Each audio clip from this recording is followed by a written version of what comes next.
change. I don't know about y'all. I'm ready for a change in Harford County, and I'm ready for a change in Washington, D.C. This event is to rally Democrats to come together as our chair discusses the Democratic Party activities throughout Maryland, including information from the listening tours. Oh, beautiful for spacious skies, for amber waves of grain, for purple mountains, majesties above the fruited plains. America, America, God shed His grace on thee, and crown thy good with brotherhood from seas to shining sea. Thank you. I am Maryland. I am Maryland. I am Harford County. I am Harford County. Remember, when you vote, you are voting for my future. Remember, when you vote, you're voting for my future. Vote for my future.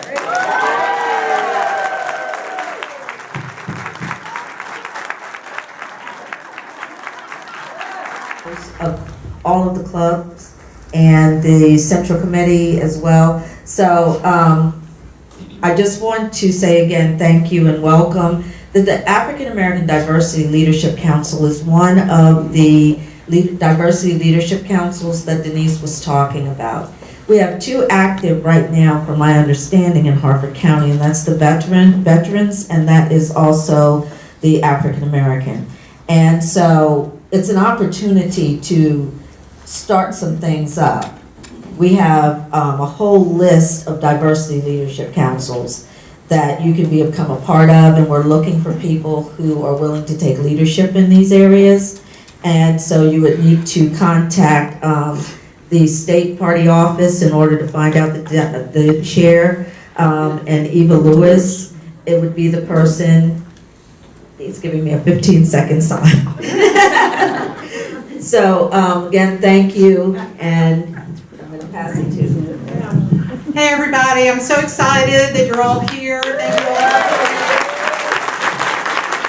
I just want to give huge props to Jawanda, because she is really the spearhead of this and put all this together, and it is her knowledge and contacts that makes this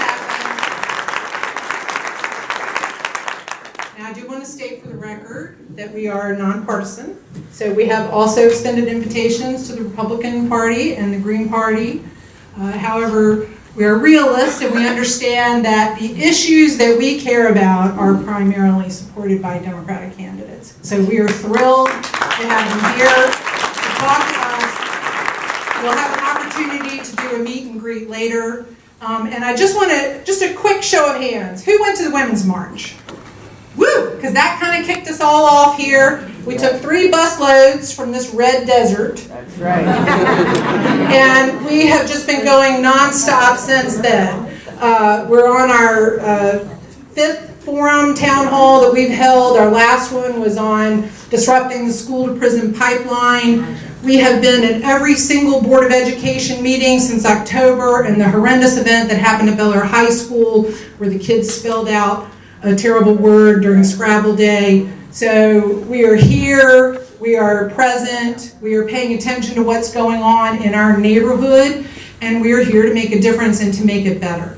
So I want to thank all of you who've come, and I really especially want to thank you so much. Ms. Matthews, really honored to have you here. And let's get this party going.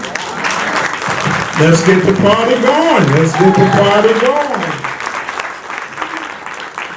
Oh, some may have seen her, but do not know her formally. Eva Lewis, won't you stand? We want to.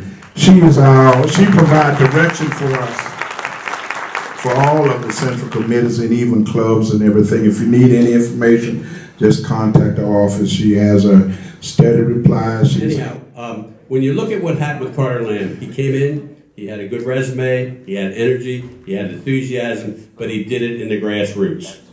And right now, that's what we're going to attempt to do in the state of Maryland. And by the way, Kathleen gets an award. Maybe Susan, you do, but bottom line, she's doing a great job as chair of our party. And what she's doing is organizing every county.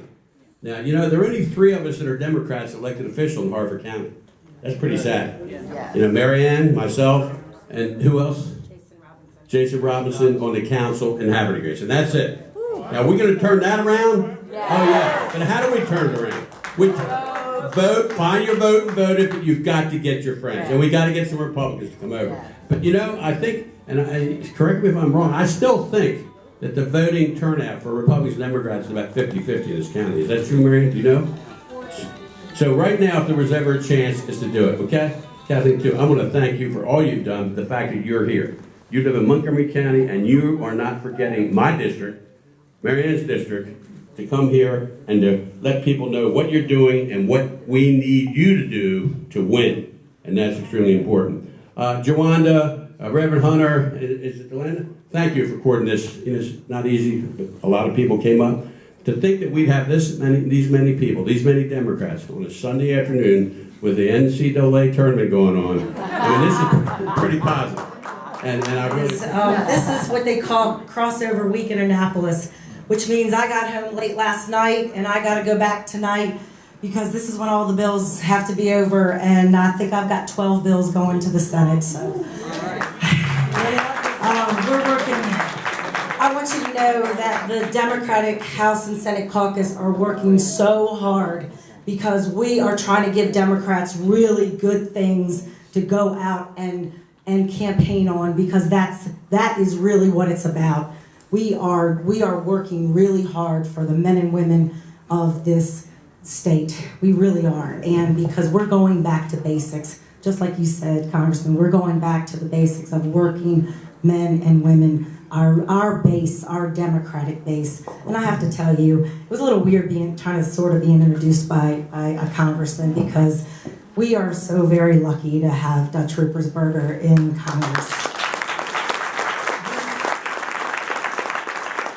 He's not only our congressman, but he's also our friend. He gives you your personal cell phone number, and he gets mad when I go through staff when I have a problem, because he really wants to talk to me, and he really wants to mentor me and help me. And you know what? That's really, once you go through the election, it's about those relationships and those friends and those people that help guide you through things. And that's been one of the big problems in the last 4 years being in Annapolis, because that 2014 election, that hurt. That hurt bad, because I served 2 terms on the county council with partners. I had a sheriff that I could work with. I had a delegate, a councilman, Diane Guthrie, who worked with me on the council. I had Delegate Mary Delaney James in Annapolis, so I had Democrats that I worked with. But then after the election results came, I often talk to people about being the sole survivor of a train wreck, a car accident. I had a lot of almost like morning after remorse, because I was the only one that survived. And Dutch told me, he said, very seriously, he said, hold on, because the cavalry's coming. Folks, it's been a long 4 years. I will tell you, it has been a long 4 years. But guess what? I am so proud. I'm so proud of every single one of you who are stepping up to the plate, who are really stepping up to the plate and putting your names on the ballot this year. That is not to be taken lightly. It is not. Andre, you're stepping out there, you're brand new, all of you guys, Carolyn and Haverty Grace, absolutely. Jason came to the plate just less than a year ago. We got one more Democrat elected, and we're gonna keep on doing that. We're gonna we got people that are gonna go back to Annapolis with me, and we're gonna start getting things back here to Annapolis. And I'll tell you what also happened a year ago. Yeah, we got somebody in Washington that just, as much of a jackass as he is, and I don't care about saying that, he did us the biggest favor in the history of the world. Because you know why? He reminded us who we are what we believe in and what is worth fighting for. Because I'm going to tell you something. All the years that I've been elected, I have not seen Democrats out ready to fight, ready to knock on doors, ready to make phone calls, and ready to get Democrats elected in this county. People like Ina, you know. People like George Harrison. People like Barbara Kramer, you know. It's been a long time since we've had rooms like this. So we are fired up. We're ready to go. And guess what? The Republicans in this county do not see us coming. So that's good. Great.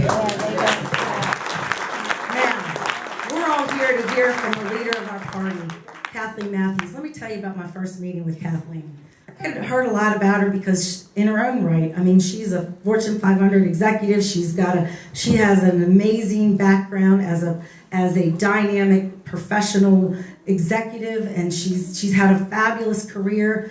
And you know, she took over this party. I have no idea why. I was like, why would anybody want this job? And so she called me and met me in Baltimore, and we had a lunch.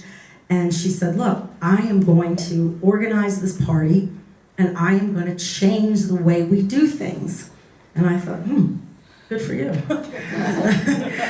And I said, but how are you going to do that? Because, you know, I'll be very honest with you. I've been in office for, at that time, 10 years. I don't even think I've ever gotten an email from the Maryland Democratic Party. Nobody from Annapolis ever gave a crap about me, to be honest with you. I was a two-term Central Committee chairman before I was ever elected. I said, Harford County was written off so long ago, I don't even think, well, most of them call it Hartford County. I really think they thought we were part of Pennsylvania. And she told me, she said, that's not the way it's going to be under my leadership. It's not the way it's going to be. And she said, I'm going to tell you something.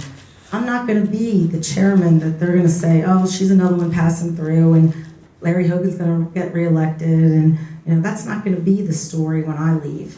The story when I leave is that these counties that have been written off are no longer going to be written off. They're going to be real opportunities for Democrats to get elected. One of the funny things, and I don't know if you remember this, I left with her a list of names at the time. And I told her who all these people were. Because it's easy to say I'm the only elected Democrat in the county, outside of the congressman, of course. It's a different thing to write down all the names on a piece of paper. And we went through every single person on the list. You know, name by name by name. Who they were and what position they had. And she said, well, who was this? And who were they? They're Republican. They're Republican. There's 38 of them. She said, well, which one on here is a Democrat? None of them. She went, oh my God. And she said, I will not leave you out there alone. I promise you, I will be there. The Maryland Democratic Party will be there. And we will be there with you. So for you being here today, I know that. And I will tell you something. Not only is Kathleen here, this is not your first time in this county. I've seen you more in the last year than I have seen anybody in the last 15 years. I know from the congressman, I know what the leadership is dedicating to this county. I know what my caucus is dedicating to this county, because most of my colleagues in the House and Senate, they've got primaries. But guess what? When their primaries are over, they're coming to help in this county, because they're going to help us. Thank you. Oh, please sit down. Thank you. I get a little embarrassed with those kinds of introductions, because I think one of the things that you learn in politics is it's not about you, it's about all of you. Seriously, it's about the voters and the choices that they're going to make, and making sure that you have everything you need as activists to get the job done, because you are the change that you want to see here in Harford County and in Maryland and across our country. You're going to be that change. So I'm really so grateful, and I'm so respectful of Dutch Ruppersberger. He is one of our federally elected officials, and we're lucky that we have 2 Democratic senators and 7 Democratic members of Congress here in Maryland. And I know I'm standing in Andy Harris's district, and we're going to have an 8th Democratic member of Congress here in Maryland. But our elected officials, they are so behind the party and all of our county efforts right now. They are investing funds behind this campaign. They spend time with me. Dutch did an event for me with donors to the party to make sure that we get that fuel to put in the tank to kind of have the election that we need to have, the campaign we need to have. And so they are really behind this effort to be all in 2018. So that means there will be lawn signs, right? You I had to call in the cavalry to get some lawn signs, and there weren't enough. And we're going to make sure that you have those kind of resources. I also, in addition to Dutch, he and Marianne, Delegate Marianne Lasanti, know that all politics is local, right? It's about what's happening here in your community. And I think what we learned in that incredible race down in Alabama, where we elected Doug Jones to the Senate, and also the race in Pennsylvania nearby, where we elected Connor Lamb, and the big gubernatorial and legislative race in Virginia, where we elected a Democratic governor, we've learned that it builds from the bottom up.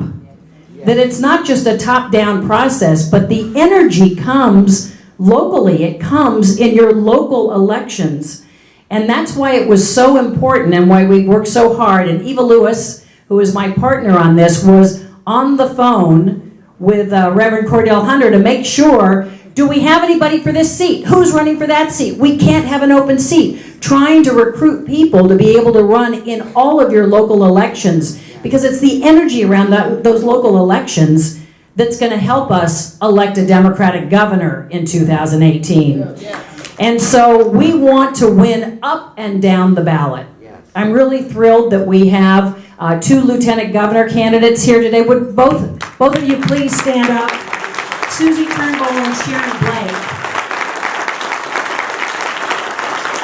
So it shows they are all over the state, these 8 gubernatorial candidates. They are going into every zip code because they know that that's what it takes to win. And they're also, as they reach out across the state, laying the groundwork for our general election. I'm also really excited that this year in Maryland we have twice as many women running for office. Doubling. 3 times as many women running for county executive. Would our county executive candidate please stand up? 3 times as many women running for county executive across the state. We have twice as many women running for the state senate. Women who are running for the state senate here in Harford County, please stand up. Twice as many women running for the state senate. And Mary, I'm going to have you stand up first. We have 60% increase in the number of women who are running for the House of Delegates. All the other women running for the House of Delegates. Now, because I'm an equal opportunity chair, would the men who are running for those offices also stand up? Because you deserve applause too for stepping into the arena.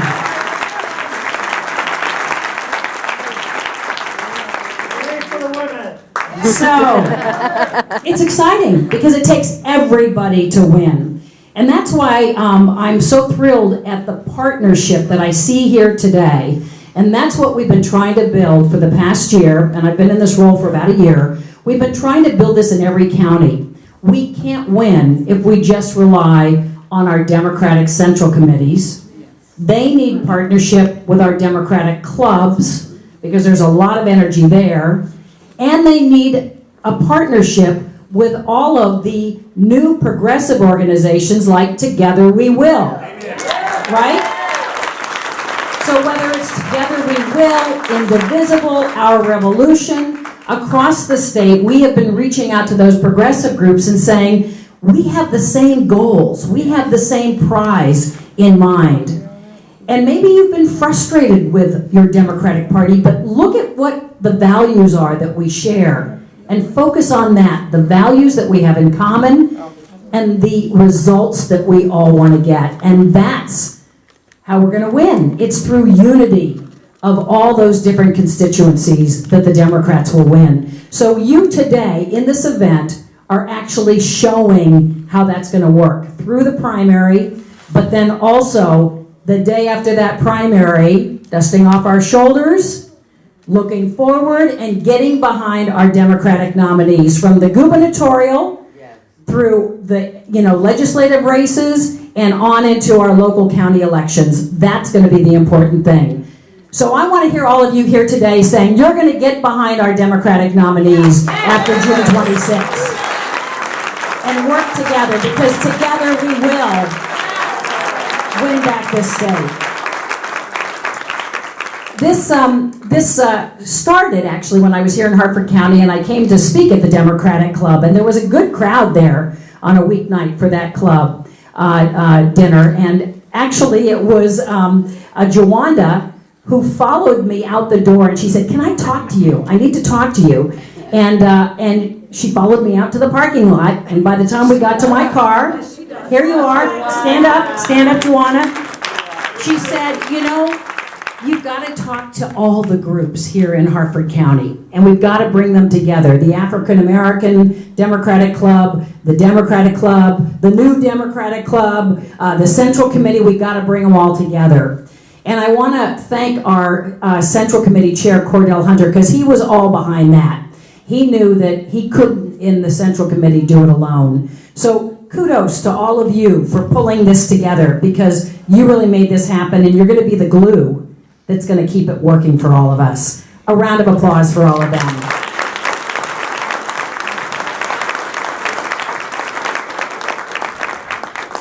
So we have Jake Prito. Is Jake here?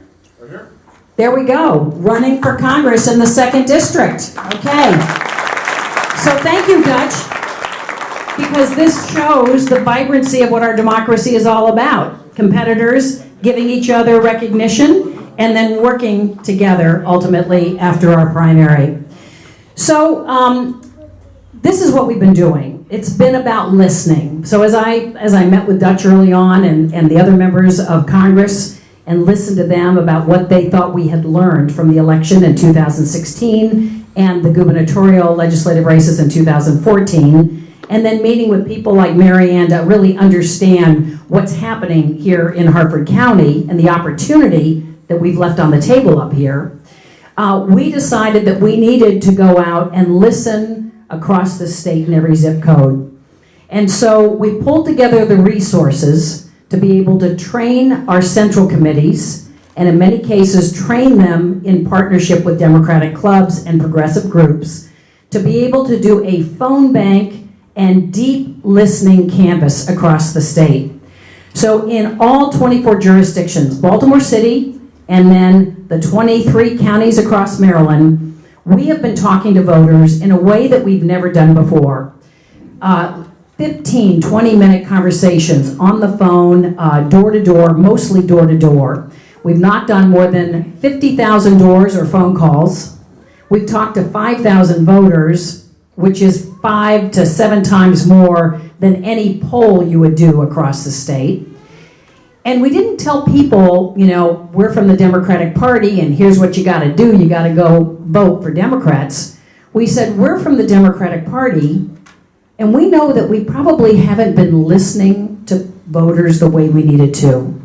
Because obviously we didn't get our presidential candidate elected in 16, and we didn't get our gubernatorial candidate elected in 14. And we left Marianne Lasanti out there as an island unto herself.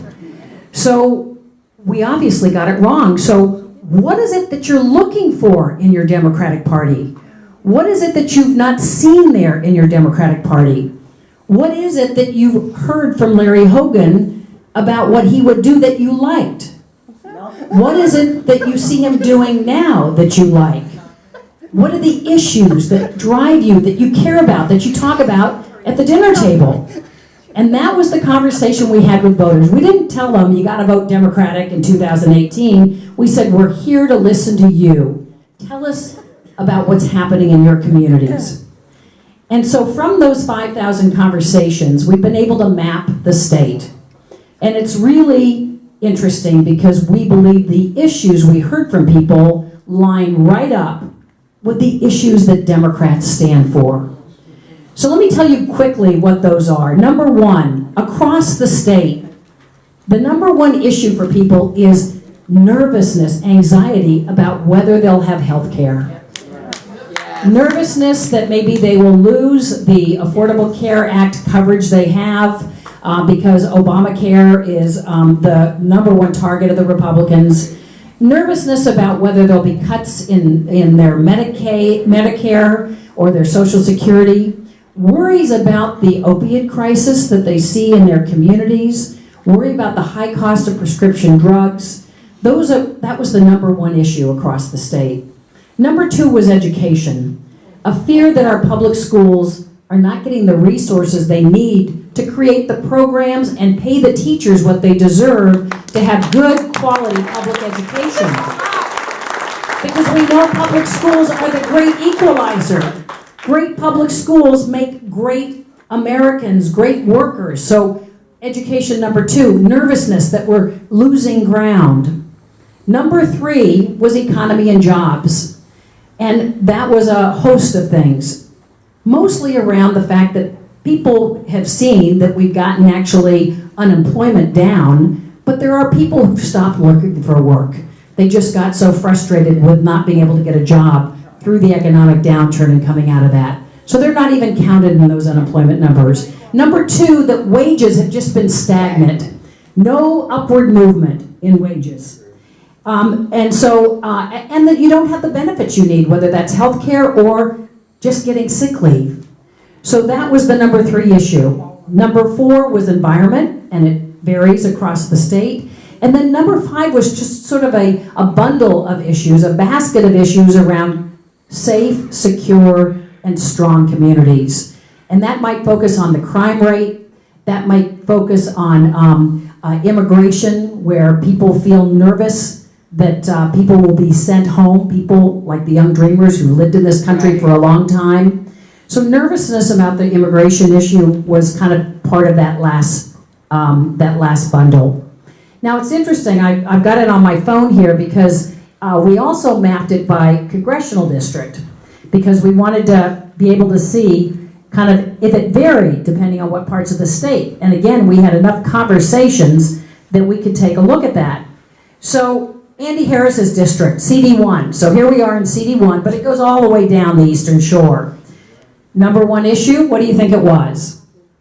Healthcare, you're right. That's why 900 people showed up when Andy Harris had a town hall, and they screamed at him because he's voted 50 times to repeal the Affordable Care Act. Number two, that was 30% in that county. And then all the other issues bundled at around 8%. Education, gridlock, in terms of gridlock in Washington, not being able to get things done. Taxes and spending at 8%, and Social Security and Medicare at 8%. We looked at Dutchess District, which is right here. You know, you're kind of, they're the twins right here in this part of Maryland. Number one in his district, education, 17%. Closely followed by healthcare at 13%. And then the rest all bundled at 10%, very close. Crime and security, economy, taxes, and spending.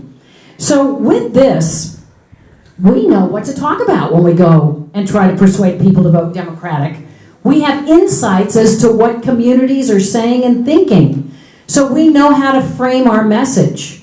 We know how to be able to talk about a governor under whom wages have been totally stagnant for 3 years, while wages in Delaware and Virginia have been rising, so that Marylanders have $7,500 less in their pocket in terms of the wage growth versus where they are in next door Delaware and Virginia.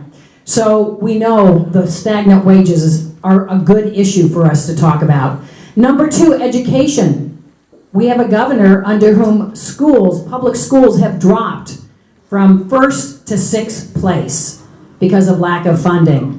So what are we doing about it as Democrats? Well, the Democrats in the legislature are going to pass a lockbox proposal so that all of the money that comes from gambling in this state will go into education and will be protected to invest in our schools. So we're able to actually provide a solution. When it comes to issues like health care, what are the Democrats in the legislature doing? They're making sure that there will be protections if we see insurance rates skyrocket in this state as a result of some of the tinkering they've done with the Affordable Care Act. So our Democrats are doing all these great things to create those ladders of opportunity so that all people in every zip code in our state and across the country have an equal chance to success because they know they have good jobs with good pay. They have health care and the benefits like paid sick leave that our legislature voted for to make sure that they don't have to go to school and go to work and be sick or lose their job, but also affordable housing and safe and secure communities. That's what we're doing as Democrats. And from all this research, we're going to be framing some messaging for all of you so that as you get trained to be able to go door to door and you recruit people to go door to door with you, you have a message template so that in your area you're talking about the issues that people here care about and you know how to frame those issues. You know how to persuade them going forward to make sure we get those votes in November of 2018. So that's the plan. It's been listening, training people. How many of you were in the training earlier this morning? Thank you. Please recruit 10 more people to come join you do that, because that's how we organize. So the listening, the training, and now the organizing, going out and actually talking to voters. And the bottom line is, it's about that all politics is local again. It's neighbors talking to neighbors and persuading, because people see how much you care about these issues. They see that you're out there knocking on their door repeatedly, and you're able to persuade them because we are going to be lining right up with the issues that they care about with good, positive things that Democrats are doing. So where's Donald Trump in all of this? I say he's the background music. We don't even need to mention his name, because guess what? He's our fuel. He's that, that rocket fuel that gets all of you out at a meeting like this. We'll get more people actually out there going door to door for us, and will animate Democrats, hopefully. But we can't rely on that alone. That's why I say he's the wallpaper, he's the background music. We've got to be intentional about this. We've got to go forward and actually make it happen. So that's why I'm so excited to see all of you today. Number one, all the people who've decided to run for office as Democrats. Those of you who are here to empower the people who are running as Democrats. And those of you who are here because you just want to take your country back again. That's why I'm here with you. That's what motivates me every day. So I'd love to answer some questions. I was getting a flash on timing here, but I'm more than happy to take a few questions. But mostly I just want to say thank you for being Democrats in 2018.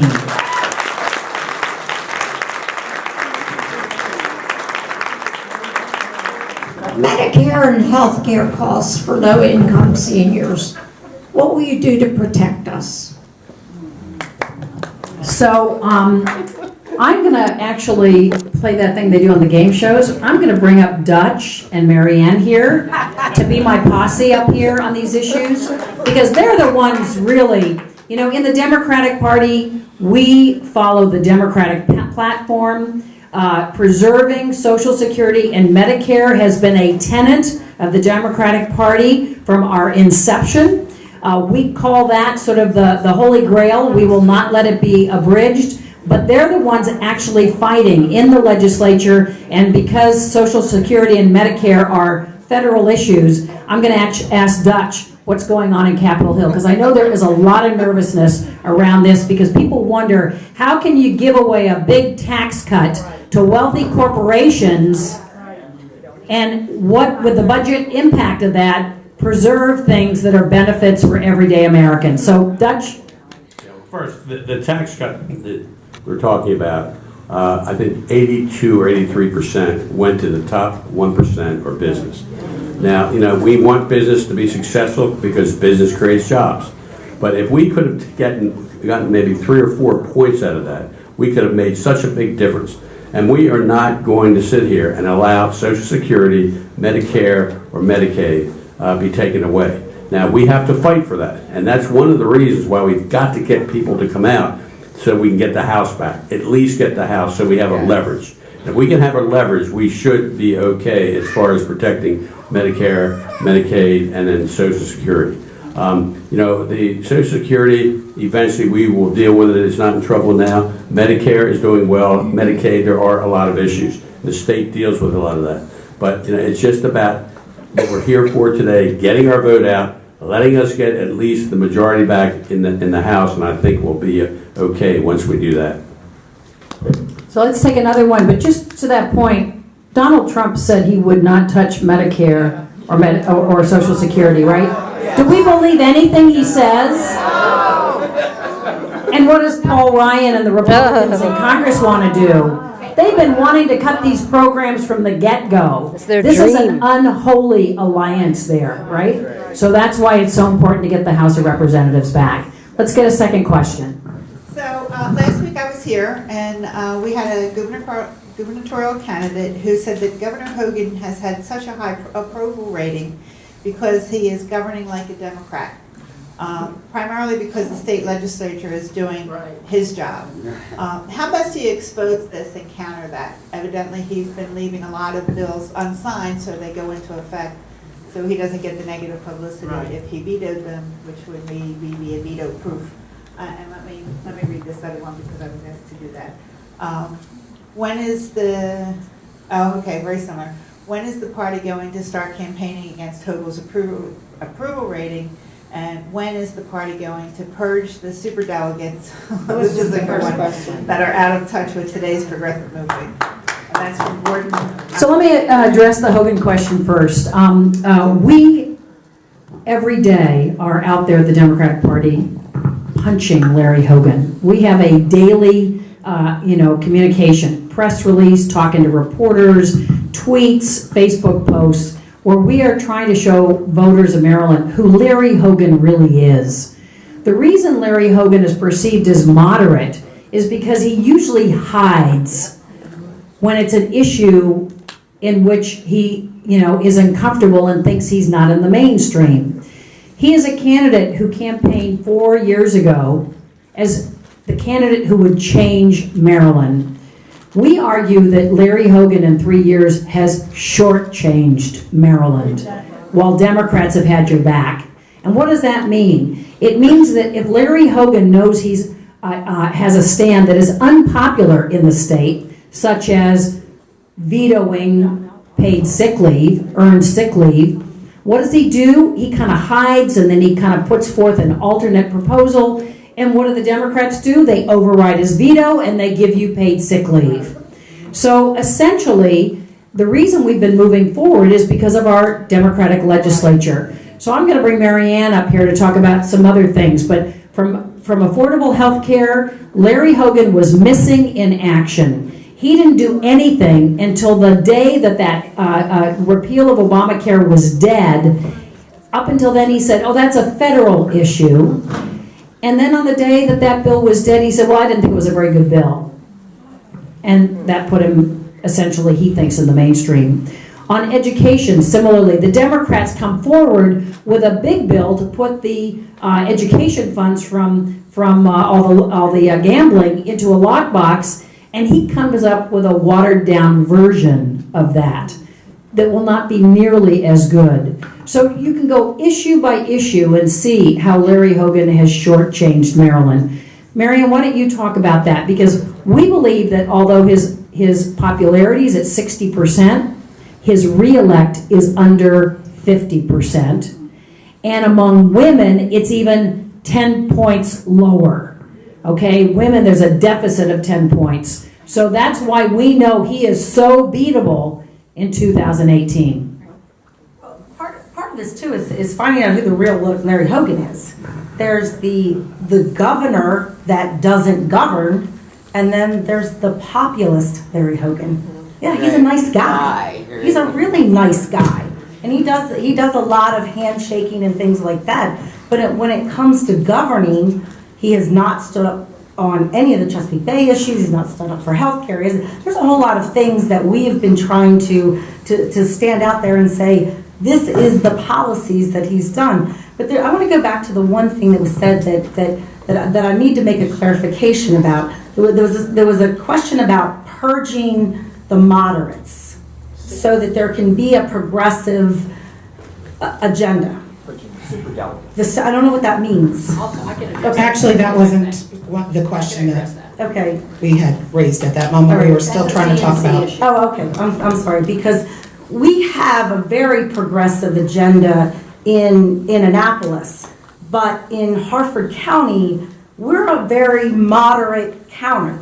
And although, if you look at my voting record, I vote pretty progressive, if you want to call it progressive, but with a pretty conservative twist. You got to you got to know your electorate up here and how far you can push it. I mean, I voted for paid sick leave. I voted pretty strong environmental record, which is in much contrast to the entire delegation. And you've got to be able to articulate those things, because this is a county that has been hearing conservative messages for a very long time without a contrast. Yes. Our population up here has not heard the other side of the story. And that's where we get back to the messaging in this county. They've been hearing one language. And that's what we're going to be talking about in this election. Larry Hogan has not stood for anything. We've got a bill coming. I'll give you a really good example. Larry Hogan said he's going to give tax exemptions for veterans, right? But guess what? There's one bill that has cleared the Senate. It's mine. Okay? It's mine and Delegate Pat Young from Baltimore County. We're going to be doing a press conference next week when we know what the hearing date is, because we're going to take Larry Hogan to task. He couldn't get his bill. He couldn't get a vote on his bill. We're going to get our vote. Our bill is already in the Senate, and we're going to get that bill to his desk. So let's see what he's going to do with it. That's the kind of issues we're going to take to the Senate.